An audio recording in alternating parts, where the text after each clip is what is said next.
Господь Бог Небесный, мы благодарим Тебя за этот день, и мы опять молимся Тебе за благодарную благодать Твою. Благослови каждого из нас изучать и быть усердным в учении. Также благослови учителей и переводчика, чтобы было все угодно как Тебе, Господи, и пусть это время придет в славу Твою. Молимся во имя Иисуса Христа. Аминь. Аминь. What he sent me this mind was remember that sun, солнце, sun, seen. Yeah. Okay. So this is for Samson. Really? Yeah. Sun, the sun in the sky. Yeah, but it's spelled sun, like. Oh, you mean in Hebrew? Mm-hmm. Okay, all right. But it's Shimshon. It comes from Shemesh, like you said, from sun. Okay. Так по поводу работы моей. Не мог, правочка. All right.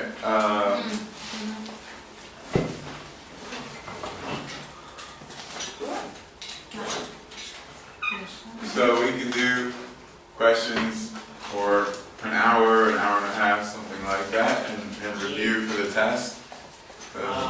Мы сделаем вопрос-ответ. Будем задавать вопросы час или полтора, а потом сделаем небольшой обзор теста и потом. Then we'll take a break for 10 or 15 minutes and take the exam. Сделаем 10-15 минут перерыв и будем писать экзамен. Ну, там просто давать уже. So they can ask questions. Yes.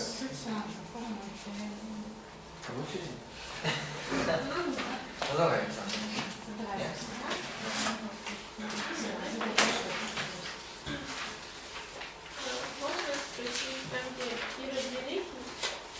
About the Herod the Great. Okay. Вторая страничка, первый абзац. Предположение Моисея 6:6, датировано первый век, утверждается, высокомерный царь последует за священниками. Короче, что это за предположение Моисея? Так, это вторая страница, да? Да, самая первая страничка. In the suggestion of Moses 6:26, which dated the 1st century, it's written that proud king will follow the Hasmonite priests, Yeah. and he will stay forever young. He will slay all the young. He will kill the young people. Он убьет всех младенцев, он убьет всех молодых. Там немножко неправильно переведено. Вопрос в том, что такое эти предположения и что такое. Ну что это предположение Моисея? So what is the source, the suggestions of Moses? We don't know who wrote it. It's just referred to in another piece of ancient literature. Мы не знаем, кто это, что это за документы, кто его написал, он просто упоминается в одном из древних литературных источников.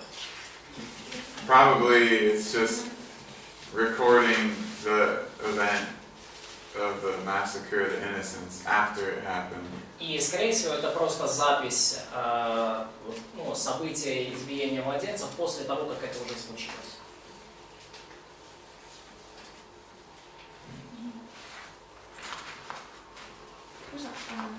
Тут, останнє говорили про назаретську надпись, а трошки вище тут говориться про Ісуса з Назарета в Міші. So, a last thing you said was Nazarene inscription from Nazarene. But before this, you mentioned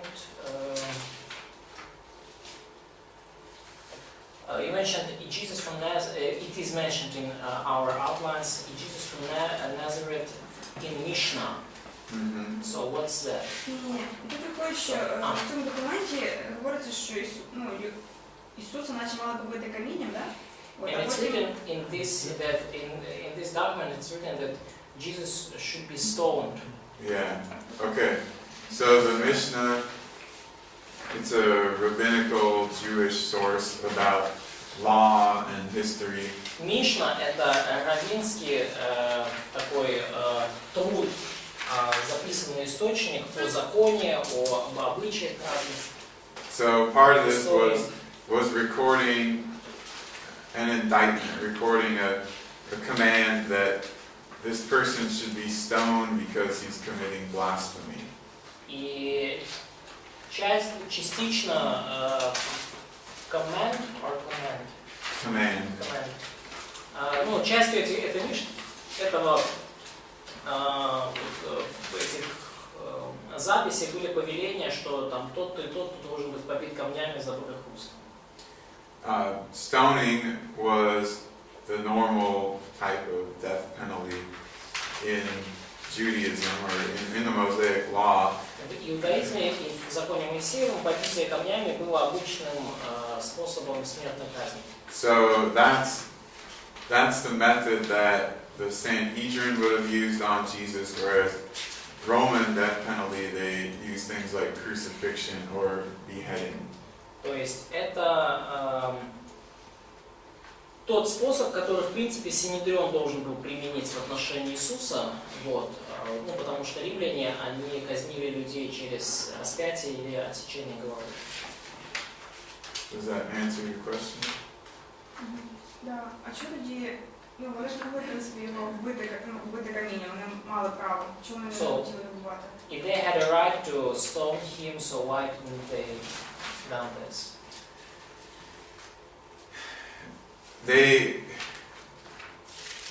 They might have had a right to stone him if it was a purely religious matter, but they were trying to make it into a political issue with Rome. И они имели бы право побить его камнями, если бы там чисто религиозный вопрос был. Но они пытались из этого сделать, ну, раздуть как бы политический вопрос, и чтобы, ну, это было как-то связано с Римом, включить Рим в эту всю, весь этот процесс. Ну, там еще Рим же запрещал смертные казни делать для, ну, иудеям, вроде же, так как они были по оккупации. Ну, им запрещал делать смертные казни. I heard that Jews were forbidden to execute death penalty because they were under occupation of Rome. Yeah, but you know they did it anyway. Look what happened with Stephen. Но они все равно, тем не менее, осуществляли смертные приговоры. Посмотрите на историю со Стефаном. So, for whatever reason, in this case, they're trying to do it according to the law. По какой-то причине, да, в чем, какой бы она ни была, они в тот раз они попытались сделать это в соответствии с законом. А тут, коли говориться, цитата Флавія приводиться, тут два варіанти. Один наче змінений, інший, два варіанти. Один більш ніби захищає християнство, а інший більш такий поводить. Це від назарейської надписі дві сторінки вперед. There are two cases of Josephus record. One of which seems like Christian oriented, Christian friendly, and one of them is not. Exactly. So, how can you comment this? I put the second one in there because we think that's probably how Josephus originally wrote it. Я поместил вторую запись, потому что, как мне кажется, это изначальная, оригинальная запись Иосифа Флавия, версия. And the first one might have been slightly modified in later times. И одна из них могла быть несколько изменена в более поздние времена. The second one sounds more like what he would say, because he was a Roman who had roots in Judaism. То есть вторая версия, so Agape Manbichski, version of Agape Manbichski. Yeah, it's a version that was found in an Arabic manuscript. Да, то есть вторая версия, найденная в арабском манускрипте, она звучит как более по-римски, то есть так мог написать римлянин, который был раньше иудеем.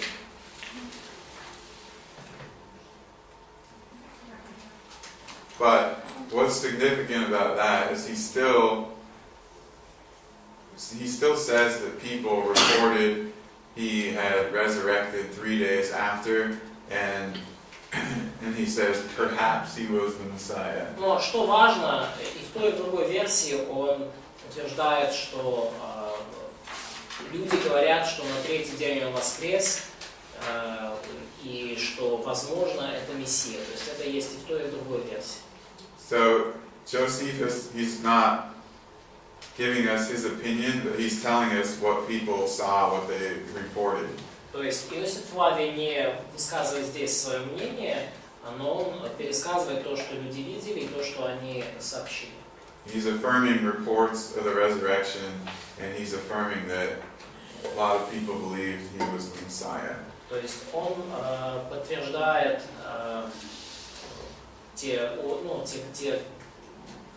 то, что говорили люди, их свидетельство о воскресении, и он также свидетельствует о том, что многие люди считали Иисуса Мессией. Скажите, пожалуйста, гробница в саду, раздел. So the tomb in the garden. Сказано, Евсей записал, что церковь была построена над местом, пытаясь приглушить и упразднить память о воскресении Иисуса. И ниже, храм Венеры был построен над гробницей. То есть, возможно, да, вы вчера это все рассказывали, но еще раз. Церковь построена, чтобы приглушить и упразднить память о воскресении Иисуса. То есть, как она может, то есть, почему, в чем суть и где она, вернее, тем, что она построена, как этим она может приглушить память о его воскресении, даже если это церковь. Вот. И не на том ли месте, где храм построен. Я так понимаю, что типа на одном и том же месте или нет? То есть два вопроса. Как она может приглушить и на Да. том ли самом И месте? почему и как? И Венера храма на другом месте, правильно? Сейчас давай задам. So two questions on about this church and the place of the tomb. It's written that Eusebius wrote that the church was built behind this place, trying to hinder the memory about the resurrection. So how could church hinder the memory? No, not the church, the temple. Oh, yeah. So, and temple was written behind the tomb, so was it right on this place? Yeah, they built, so Это не церковь? Да, идея в том, что там не церковь, там храм. Ну То тогда есть вот этот языческий храм был построен как попытка приглушить. Ну, что надо- А потом он церковью стал. Ну а потом, да, на этом месте построили церковь. Тогда Okay, другой so- вопрос. here's the tomb, Вот гробница. and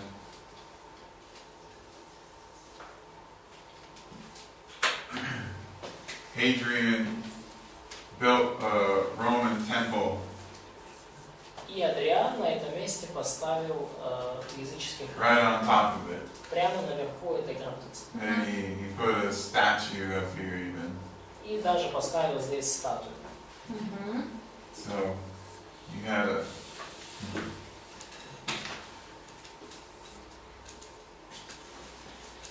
this Roman temple То есть вы видите этот большой храм, built right on top of it. римский храм, построенный прямо наверху гробницы.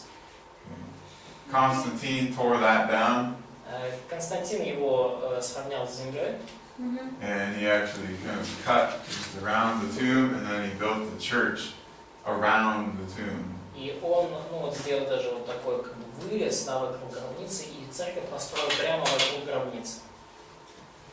Мгм. Окей. Что такое Мишна?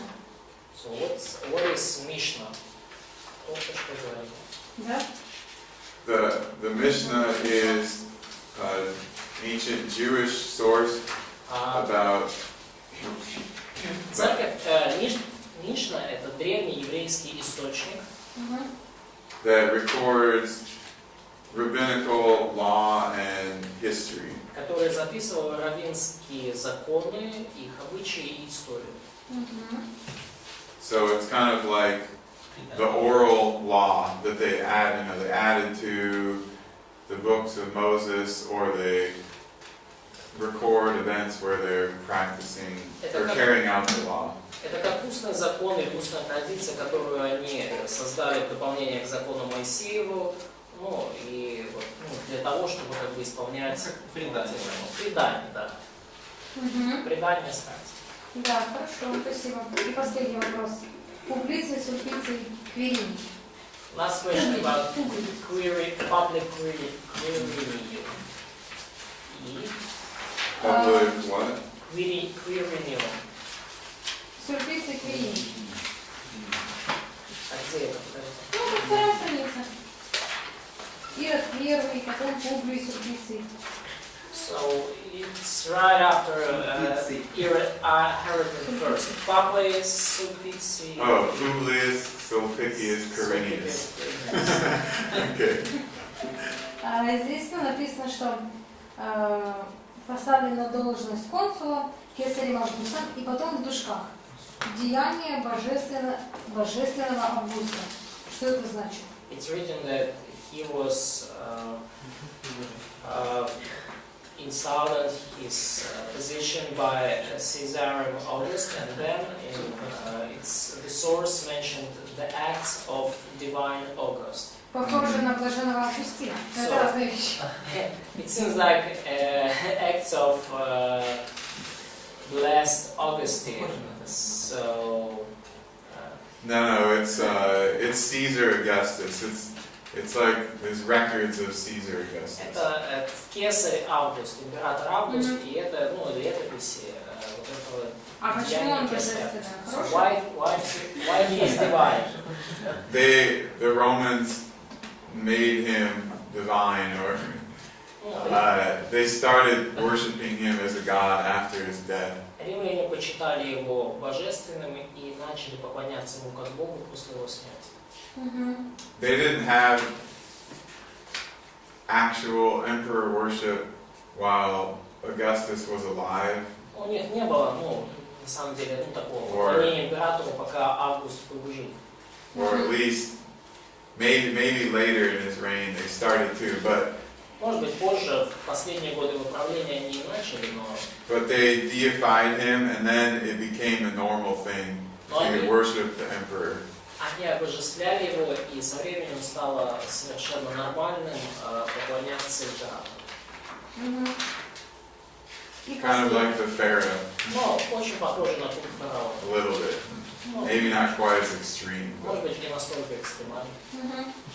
И последнее все. Там, где сказано, что Август, услышав о том, что приказал сделать Ирод, убить детей, сказал, что лучше мне быть свиньей у Ирода, чем его ребенком. Это вот этот Август сказал? Где это? Я не помню, где это. Да. It's written that Morobius wrote that when August heard about Herod the Great, that he ordered to kill all boys in Syria, and among them his own son was killed. He said, I would like to be king of Herodus than his son. Почему он его за это не убрал? So why he did not fire him for such things? Hang on a second.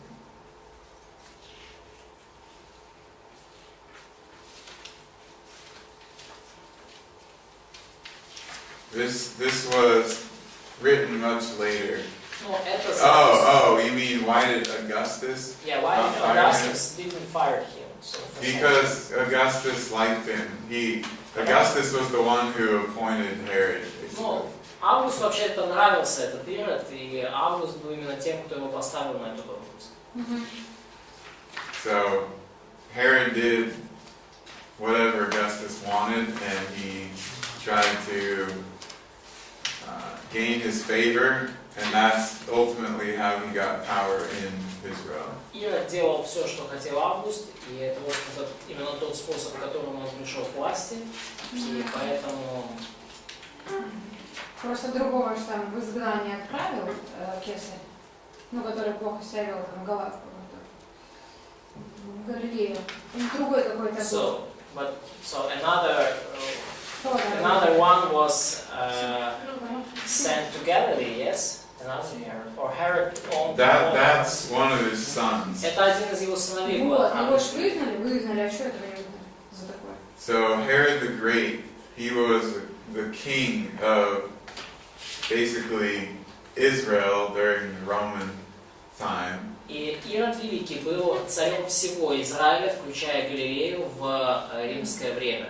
And so when Herod was king, it included almost all of the land of ancient Israel. И когда Ирод был царем, Ирод Великий был царем, то это его царство включало всю практически землю древнего Израиля. включая Галилею. After he died, then it was divided up into different sections. И после его смерти, да, царство было разделено на разные регионы.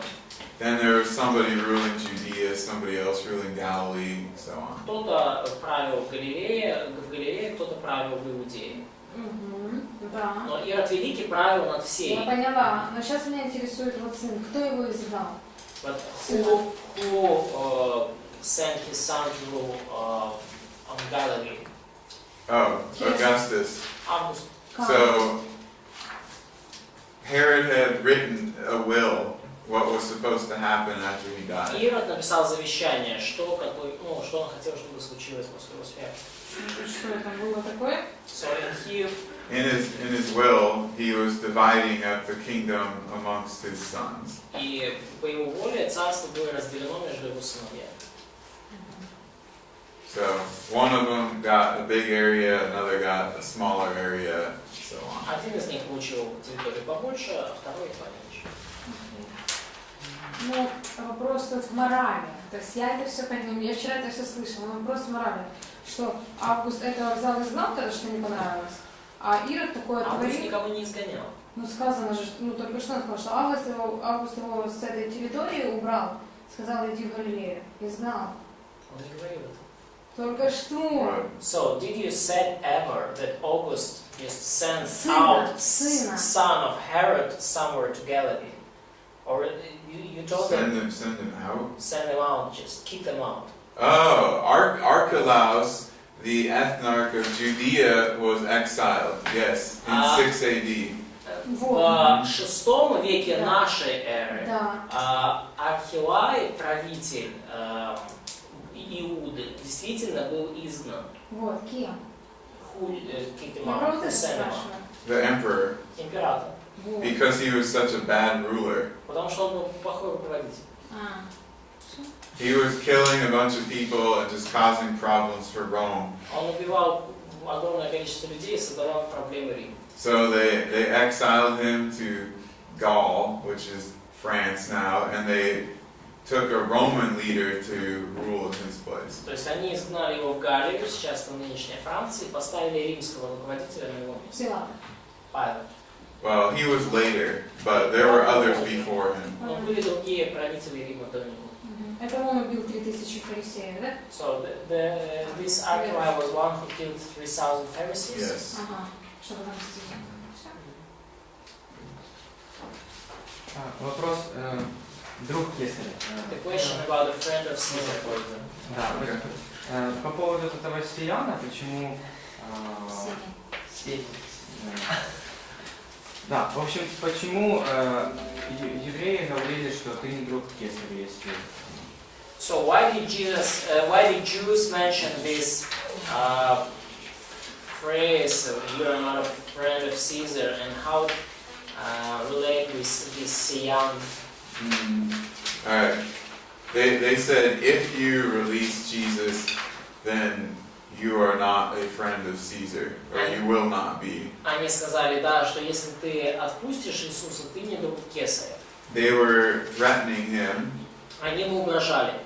because this phrase, friend of Caesar, was a term used for Roman officials who had the favor of the emperor. Потому что вот этот термин «друг Цезаря» употреблялся в отношении римских чиновников, римских государственных лиц, которые были в почете и пользовались доверием императора. Basically, they were saying if he didn't do what they wanted, they would write letters to the emperor say what a terrible ruler he was, and then cause the emperor to become angry at Pilate. И что они подразумевали? Что если он отпустит Иисуса, то они напишут письмо императору и распишут, какой он отвратительный руководитель, и из-за этого император будет разгневан.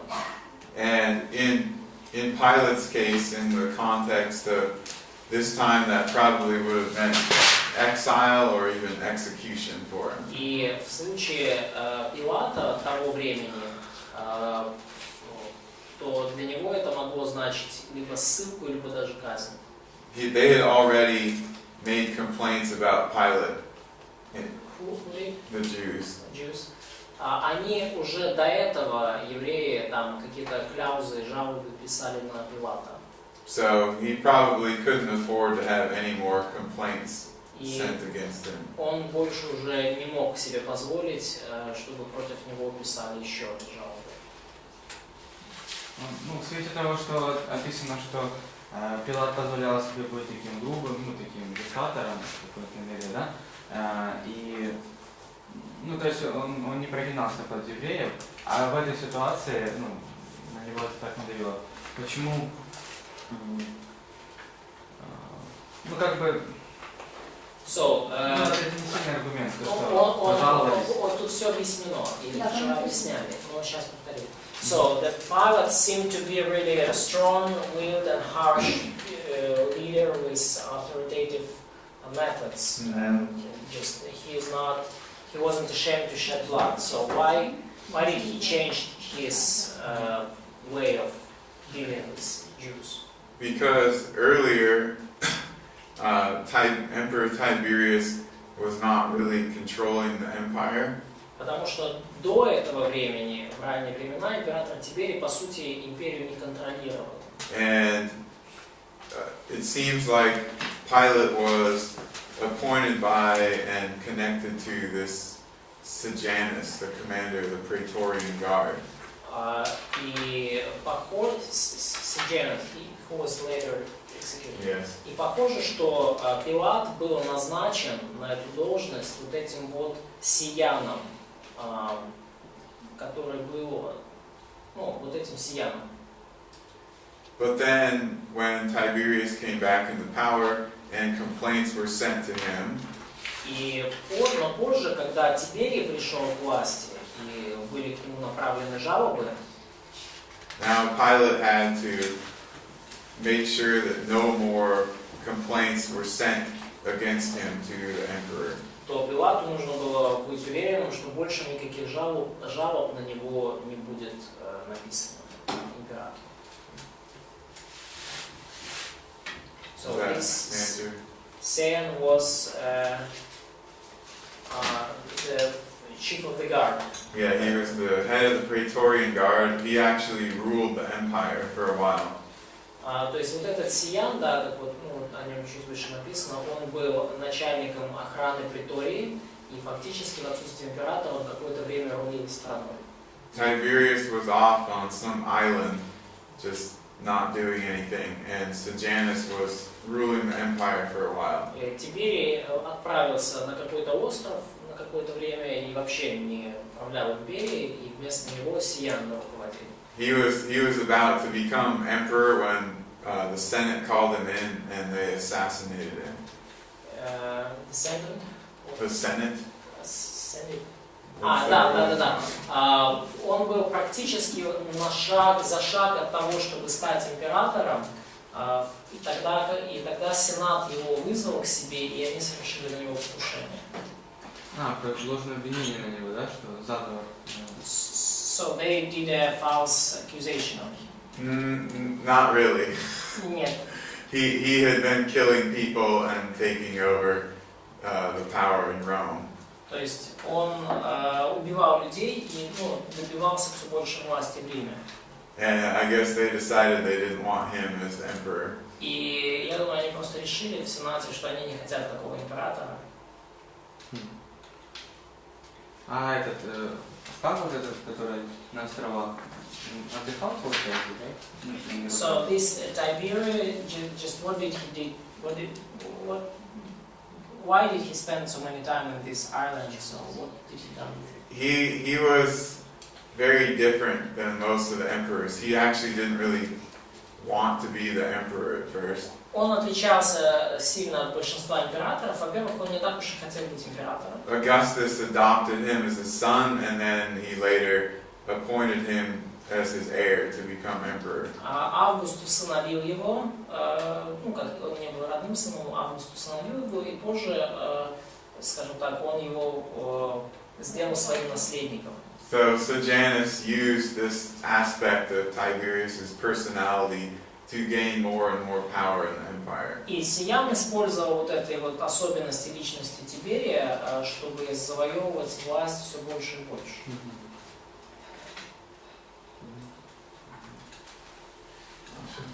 Ну, что вы пошли поклониться Иисусу, это было таким традицией в то время, чтобы волхвы поклонялись царям. So Magi came to worship Jesus. Was it some kind of tradition to worship King or to bow down before King? What was the first part? Magi. Oh, Magi came to worship Jesus, to bow down before Him. Was it some kind of tradition to worship before King, to bow down before Him? Yeah. Most people then had the idea of divine kingship. Большинство людей в то время у них была такая вот идея божественного царства.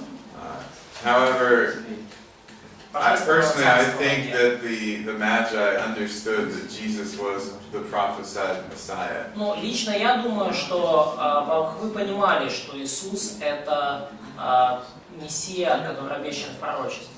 I think they were coming because of that, not just because he was some king that had been born. Я думаю, что это именно потому они пришли, а не потому что, они думали, что это новый рожденный царь. У них же были пророчества, да, Исаия там что-то. So they probably had these prophecies of Isaiah, Daniel. And Daniel, yeah. Isaiah, Daniel. Yeah, I think so. I mean, I'm sure they had access to them. Я Whether or уверен, not they read them, we don't know, but I would say they probably did. Я уверен, что у них был доступ к этим записям. Неизвестно, читали ли они их, но, скорее всего, да, они были с ними знакомы. Было такое, чтобы волхвы какие-то там поклонялись новорожденному младенцу, который в будущем станет царем. So, do we have some evidence of such episode when Magi come to worship newborn king, which the baby who later became king?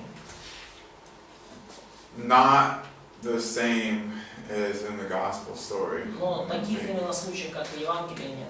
Not that I can think of. Not where they would travel to another country to do this. Но и нет такого, чтобы они аж в другую страну путешествовали, чтобы это сделать. Now, if the son of a current king was born, then people in that country might come and do that. И если, допустим, у царя вот в стране рождался царь, то люди из этой страны могли, в принципе, прийти и что-то подобное сделать. А что такое сомагистрат? Кирилл, третий листок? Третий листок, да? Да, Кирилл, две точки, сомагистрат. So what is near Quirinium, it has co-mastery, co-magistrate. So it's about two rulers, military and kind of state governor. Well, what's the context? Quirinium. Oh, okay, yeah. Right. Co-magistrate. So, yes.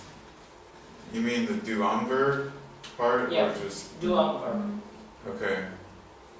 It just means that they had two people that were ruling at the same time, like together. Ну, идея в том, что просто два человека управляли там провинцией в одно и то же время. And remember, Josephus mentions that at that time there was more than one governor in Syria province. И помните, что Иосиф Флавий упоминает, в то время было несколько, более чем один руководитель в сирийской провинции. So this inscription, which comes from Antioch in Syria, seems to be referring to that period of time. И вот эта вот надпись, которая связано which refer to Syrian period, to Syria. It was found in Antioch, Да, вот эта запись, найденная в Антиохии, which is in Syria. которая находится в Сирии, она, похоже, связана именно с этим периодом.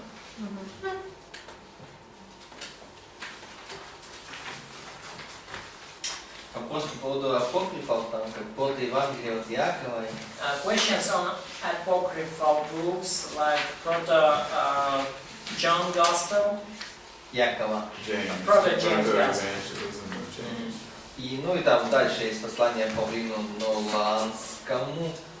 the letter to Paul. Где это? Павли. The third Это Corinthians. там, где же на той же странице, там, где сам магистр, только ниже Рефлен. Да, то есть откуда где эти да, где эти найдены и как, откуда эти источники? Letter to Paul and etc. So, where did these writers came from, and where can we see these sources? Well, they're writing under a pseudonym, a false name. То есть люди писали под псевдонимами, под ложными именами. This proto-evangelium, or this Gospel of James, claims to be James of Jerusalem, but it's from like 100 years after he died. Вот это вот протоевангелие от Иакова, оно как бы утверждает о себе, что написано вот тем самым Иаковом, братом Иисуса, но реально написано автором, который жил на 100 лет позже. So they're often called apocryphal gospels, or sometimes pseudepigrapha. Yeah, like faith writing. So Да, то есть они часто называли свои ложные Евангелия писаниями или подписывали их именами, известных деятелей, чужими именами. the earliest manuscript of that we have is from the 4th century, but the origin mentions it in the 3rd century. Самые ранние, которые рода манускрипты датируются 4 веком, но Ориген упоминает их уже в 3 веке. And he says something about how it had just popped up, basically, around his time. И он говорит, что в его время, вот во времена Оригена, это просто была какая-то, то есть валом пошли вот эти вот апокрифические потерянные Евангелия и послания. There are several of these, like the Gospel of Peter and the Gospel of Judas and the Apocalypse of Peter. И несколько таких Евангелия Петра, Евангелия Иуды, Апокалипсис Петра. А вот как отцы церкви могли вот опознать и то есть какую связь, каким образом они держали связь, не связь, а понимание истинности Писания? But how could the church fathers recognize what was true and what was false? How could they say this connection to truth? Because this one, they knew that it wasn't written by James, because the first time anyone ever read it or heard about it was over 100 years after James died. Но они точно знали, что это написал не Яков, потому что первый раз, когда они вообще услышали об этом Евангелии, якобы написанном Иаковом, Яков уже 100 лет как умер. And if you read them, they don't agree with Scripture. И если вы читаете эту писанину, то она не сходится, не согласуется с Писанием. They're often, or they have content that's very strange. Usually. Там есть содержание очень странное, на самом деле. Вопрос по поводу креста и вот Голгофы. Question about the cross and Calvary. Okay? У нас только один стих есть, где упоминается Луки 23, 26. Один стих. По поводу того, что типа некий Симон помог ему нести крест. We have only one verse which mentions Simon of Cyrene, who helped to carry the cross. Right. То есть было ли это действительно в римской традиции, что они берут от суда, от судилища, там где его приговорили, и там ему дают крест, и он типа должен идти на гору, типа на гору. Типа. Осужденный, Да, на осужденный, да. So what is the Roman tradition that the person who had been already beaten had and should be executed should carry his own cross to the place of execution? I think they would try to make them do it if they could, but Но я думаю, что они пытались заставить их это сделать, если они были в состоянии. they were often unable to because the beating was so severe. Many of them actually died even before they were crucified. Но далеко не все могли пронести свой крест, потому что избиение вот этими плетьми было настолько суровым, что многие из них умирали даже до распятия. Вчера просто говорили, что кресты были типа, несколько раз использованы, и поэтому логично представить, что они стоят на холме. So you mentioned yesterday that crosses were often used several times. So it's reasonable to suggest that they were already staying on that hill. Okay, so they had the post that was up there. This would be the crossbar.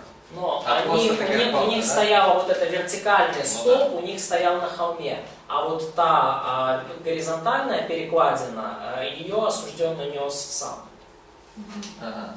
И этот Симон, просто Бог нес, и тот Симон помог ему, получается. So Simon helped to carry this horizontal bar. А ту палку потом прибивали к другой палке. So these horizontal bar were later just with nails connected with the vertical people. Yeah, or with rope maybe. Yeah, or maybe with rope. Да, или привязывалось горизонтально. Yeah, I mean we don't have the wood from these crosses to analyze exactly how they did it. Но до нас не сохранилось дерево с этих крестов, чтобы мы поняли, как они We have some limited literary evidence and a few drawings. That's about it. У нас есть буквально чуть-чуть литературных источников и несколько рисунков. Вот и все, что мы знаем. Can I ask a few questions? Yep. First, if Jesus died actually in 40s, when he was 40, and his ministry started, as Luke mentioned, at his 30. So does it mean that he spent with disciples not 3.5 years, which is common opinion, but 10 years? Luke doesn't say he was 30. He says about 30 years of age. Но я спросил, то есть если Иисус умер в 40 лет, как мы видим, а начал служение в 30, то вроде как он не 3,5 года ходил с учениками, а 10. Он говорит, что, Лука пишет, что было около 30 лет. So maybe, I don't know, he could be 35, maybe, I don't know. То есть ему могло быть и 35. А 25 могло быть? He be 25? What? Could Jesus be 25 years old and start his ministry? No, because he wasn't born in 5 or 6 or 7 AD. Нет, потому что он не родился в 5 или 6 году после, нашей. I think John says something too. Hang on. А можно ссылку на вот этого, да? Кто-то спросил. Сейчас.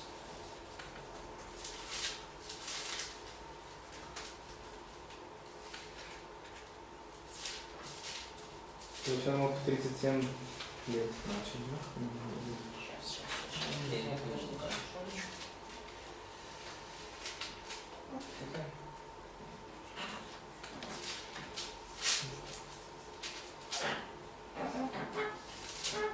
Или он мог больше 3 лет с учениками?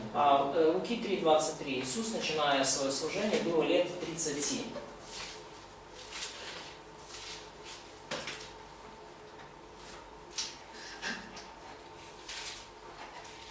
Since it's unspecific, I don't think we can take too much from that, other than he's in his 30s. То есть, поскольку здесь не указано конкретно, то я думаю, что мы не можем сильно много из этого брать и какие-то выводы делать. То есть ему было 30 с чем-то, условно говоря. А то, что он ходил 3 года, это точно? So, but is it... can we say for sure that he was with disciples at least 3 years?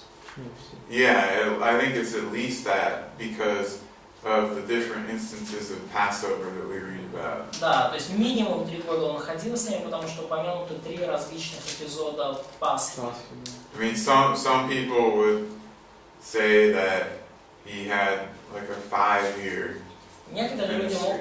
могут сказать, что, ну, возможно, его служение продолжалось там лет 5. But it's definitely, it seems like it's got to be at least a little over 3 years. Но определенно, кажется, что это было минимум более 3 лет. Any other questions? Any questions about the exam? Есть ли вопросы на тему экзамена? Так, давайте сначала.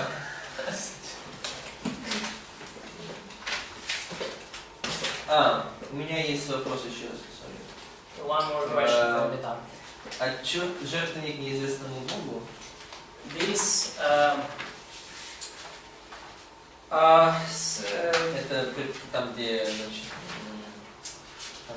the stone for unknown God, the monument of altar to unknown То God. есть есть отчеты Хуго Хевдинга, раскопанные 1909 года в Пергаме. We have Hugo Hedin reports at Pergamum. Ну и можно как бы больше об этом, то есть как, что это, какая раскопка? Can you say more about this excavation? So, and about this altar to an unknown God. Sure, that won't be on the exam, but Этого не будет на экзамене. yeah. So basically, it's an altar they found there similar to what Paul references in Acts. И, ну, вообще-то, это вот такой жертвенник или алтарь, очень похожий на то, о чем говорит Павел в книге Деяний. So they have altars with the name of Zeus on it and Hera and so forth. То есть у них были алтари, жертвенники именованные, где было имя там Зевса, Геры и так далее. And to cover any gods that they might miss, it seems that they occasionally made some altars to an unknown god, or the unknown god. И чтобы, скажем так, не пропустить никого из богов, о которых, может быть, они думали, что, ну, мы могли, скажем, не знать, то они вот ставили эти жертвенники неизвестному богу. And this one at Pergamum, which is now in Turkey, but it was part of the Greek world then. И вот Пергам был на то время частью, ну, греческого мира, сейчас он в Турции. That's the only one I'm aware of that's been found in a recent excavation. И вот это единственный жертвенник такого рода, найденный при, последние, в наше время, во время раскопок. Although we have reports of some others found earlier. Хотя у нас есть отчеты о более ранних находках.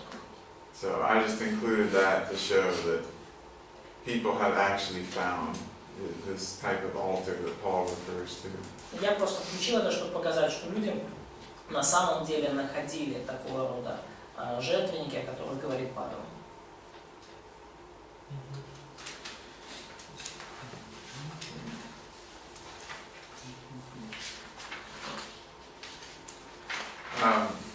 Galina asked a really good question yesterday Галя вчера задала на самом деле очень хороший вопрос about the fiery furnace. по поводу огненной печи в книге Даниила. So I did some more research on that. И я провел некоторые исследования на эту тему. And just a few years ago, they found some things related to that. И буквально несколько лет назад они обнаружили кое-что, связанное с этим. Some tablets that record a similar type of practice. Execution in fire. Yeah. То есть некоторые таблички, упоминавшие подобный вид казни, сожжение в печи. One of them even was from near the time of Daniel. И одна из этих табличек даже где-то была написана во времена Даниила. It's still not clear what type of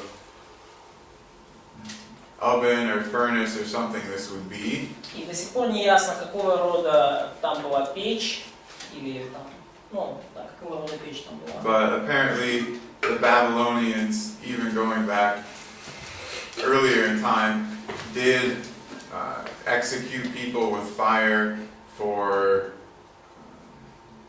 offenses, for religious offenses, things like of that nature. Но очевидно, что и даже ранее вавилоняне казнили людей вот подобным образом в печи за различного рода, ну, оскорбление религиозного плана, за оскорбление богов. In fact, one of the words that's used for this oven or furnace is very similar to the word that we see in Daniel. И одно из слов, которое описывает эту печь, очень похоже на слово, которое используется в книге Даниила. So there's one over 1,000 years before Daniel, there's one about 500 or so years before, and then there's one right around his time. То есть есть табличка, которая за 1000 лет до Даниила, есть табличка за 500 лет до Даниила, и есть одна, которая его времени. One guy, he guesses or he hypothesizes that it might have been a lime kiln, which is it's like where they melted this type of stone to make into liquid lime paste. Да, то есть один из исследователей предположил, что вот в этой печи, ну, с помощью нее они they melted, so make it liquid, плавили, то есть они расплавляли камень. Yeah, they make it into a glue or a paste. То есть они камень расплавляли и делали из него, ну, такую жидкую массу, ну, клееподобную, пастообразную. Also, it could have been the oven that they used to bake glazed bricks, which would normally have temperatures of over 1100 degrees Celsius. И также это могла быть печь для изготовления, ну, для обжига кирпичей, и обычно там температура порядка 1200 градусов. If it's that type of kiln, then probably the 7 times its normal heat is just a way of saying make it as hot as possible. Ну и если это так, то когда вот Навуходоносор говорит, там разожгите печь в 7 раз, то это просто имеется в виду, что они сделали печь, ну, настолько горячей, насколько было возможно.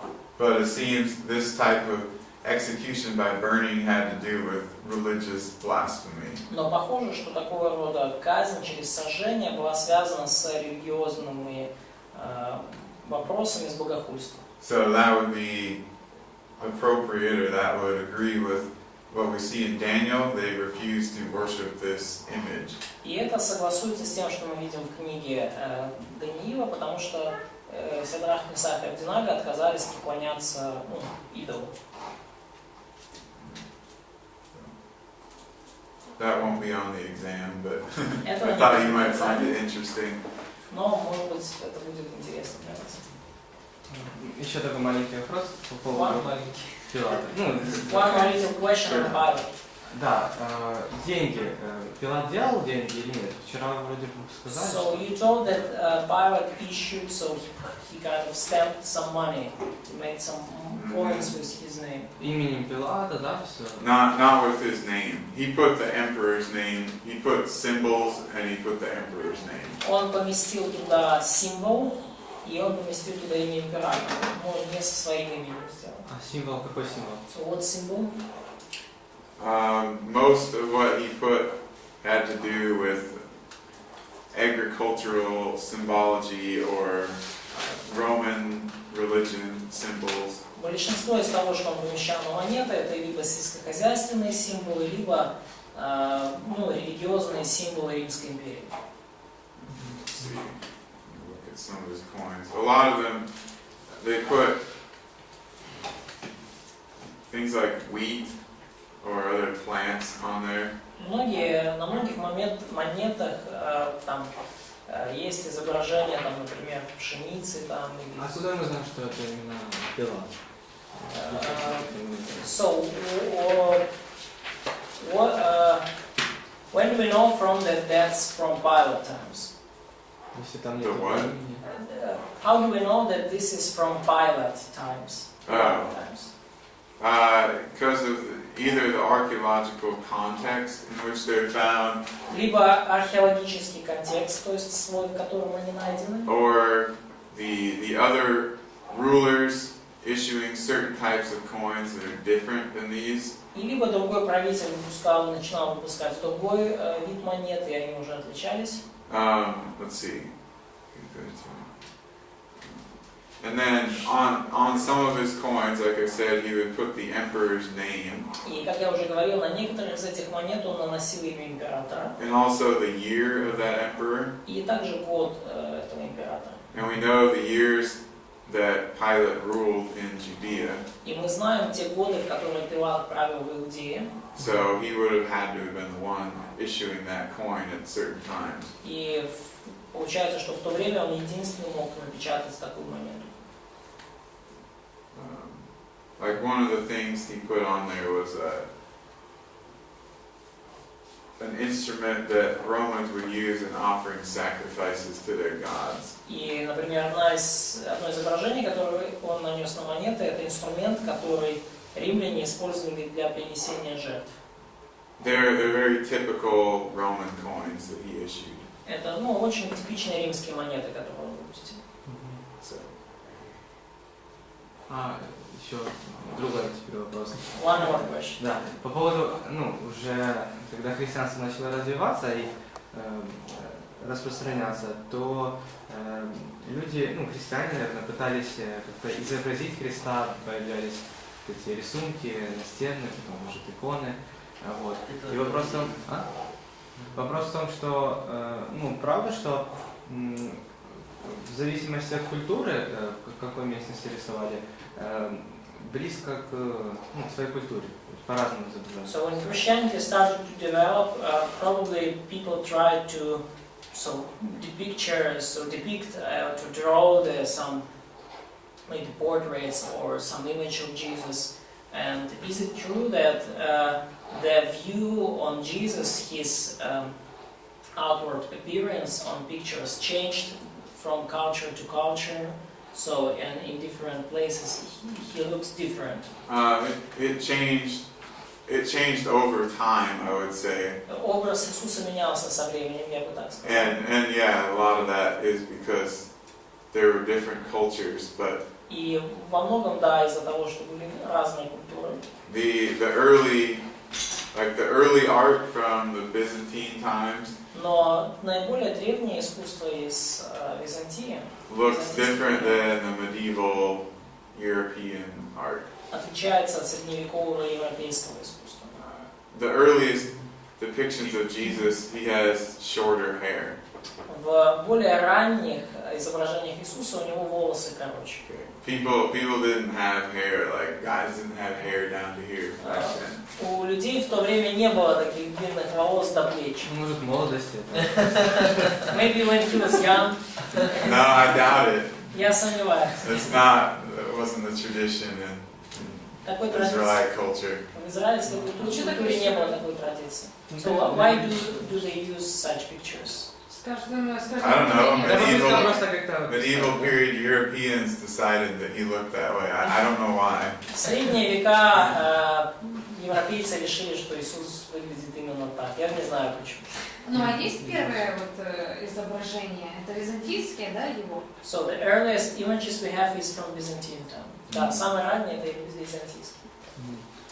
И получается, часто смешивали с язычеством уже, даже не до 4 века, а еще раньше. То есть люди, которые слышали что-то о Христе, и как-то они, может, что-то принимали. Ты предполагаешь или спрашиваешь? Ты утверждаешь или спрашиваешь? Вопрос предположения. Правда ли это так? So, do we have some cases of religious syncretism or some kind of mixture between pagan religion and Christianity after Constantine and before him in the early church period? After, I'm sure you could go to many churches from the medieval period or even today and see it. As far as before, I don't know. После Константина, конечно же, такие случаи были. Вы можете пойти вот, в церкви, которая построена после Константина, и увидеть примеры такого синкретизма или смешения. Я ничего не знаю о подобных случаях до Константина. А вот именно до. So before Constantine, we don't have some such evidence. There just isn't much from before Constantine because Christianity was outlawed. Не так уж и много свидетельств о христианстве до Константина, потому что христианство было под запретом. I mean, I'm sure that there were people practicing religious syncretism. Я уверен, что были люди, практиковавшие своего рода религиозный синкретизм. But it was probably to less of a degree because of the situation of Christianity being outlawed. Но я думаю, что это было не распространенным явлением из-за ситуации, которая сложилась с христианством, из-за того, что это была запрещенная гонимая религия. Спасибо. Вы знаете, есть какие-то свидетельства или что-то, которое что описывает жизнь Христа с 10 до 30? Do you know Кроме Евангелия some evidences outside of Gospel which describe the life of Jesus in his early years, kind of from 10 to 30? So his use and other There are a lessons. few sentences. Несколько предложений.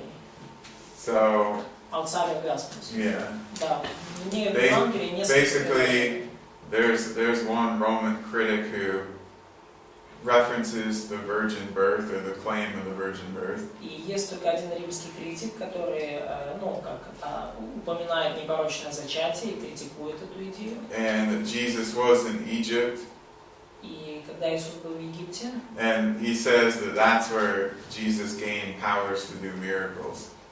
то вот этот римский критик говорит, что там в Египте Иисус обрел эту силу, чтобы совершать чудеса. So there are general references to him performing miracles. То есть есть очень такие общие упоминания о нем, как о чудотворце. But we don't have any early sources talking about his childhood or his life before his public ministry. Но у нас нету никаких древних источников, упоминающих его детство или жизнь до начала публичного служения. Что вы думаете насчет города в Индии, где есть могила Христа? What do you think about city in India where they claim they have a Jesus tomb? Вы знаете про этот город? Do you know about this city? I don't. What do I think? I think that they just said that. Что я думаю? Я думаю, что они просто сказали это. I can say I have a Jesus tomb in my backyard. Я могу сказать, что у меня во дворе моем на огороде есть могила Иисуса. Понятно, это бред, но они говорят, что Иисус приходил к ним, учился у них, потом вернулся в Иерусалим. So, of course, that this is just crazy stuff, but they say that Jesus came to them, learned from them, and then came back to Jerusalem. А кто, видимо, пришел и умер у них. And probably he came back and died in India. Вы знаете, вот такой бред такой слышали? So, did you heard some? I've heard that before. Я слышал. The Mormons say that Jesus went to America after. А мормоны говорят, что Иисус в Америку отправился. There's no historical evidence for any of that. Очевидно, никаких исторических свидетельств для этого нет. Интересный факт, мы вчера смотрели новости, российские новости, так смешно в том, что они говорят, что Черное море появилось в результате того, что предки украинцев выкопали место, чтобы стирать и купаться. Interesting thing, we watched the Russian news today and they say that Black Sea was digged by Ukrainians to wash their dishes and to swim there. И интересно, They were joking, right? No, это news. I can show a link, that's what. А про И Степан Бандера это воплощение Мессии, типа. Это Ну, типа, так, что Иисус не с Галилеи, а с Галицины, ну типа. Ну. So, Stefan Bandera, a great nationalist, in the incarnation of Messiah, and he is not from Galilee, he's from Galiciana. So it's А еще вопрос. Что вы думаете по поводу Виссариона? So, Спроси, он знает такую вещь? So, what do you think about Vissarion? Of what? Vissarion. Вы не знаете? Я слышал. Это же воплощение Мессии сейчас на Кавказе. На Сирии. It's a kind of crazy guy who claimed himself a Messiah and he lived on Caucasus and in Russia. I don't know. I know about people who claim they're Messiah from the 1st century BC and AD. Я знаю о людях, которые себя называли мессиями в первом столетии нашей эры. I don't pay attention to these modern day crazy people. И я не обращаю внимания на этих современных. They have to be at least 2,000 years old for me to be interested. И чтобы они меня заинтересовали, они должны быть как минимум 2000-летней давности. Давай. Да, вот, кстати, по поводу этого, люди, которые называли себя мессиями. Нет, просто когда уже в Деяниях Гамалиил, по-моему, приводил примеры, против, чтобы апостолов не трогали, что приходили такие люди, которые называли себя, но потом там, они собрали кучку людей, и потом да. И? Вот. Есть какие-то реальные свидетельства вне библейские об этих людях? So, in Acts, it's mentioned the argument of Gamaliel, Paul's teacher, in Sanhedrin, that he mentioned some kind of self-claimed messiahs who gathered crowds and then died and crowd dissolved.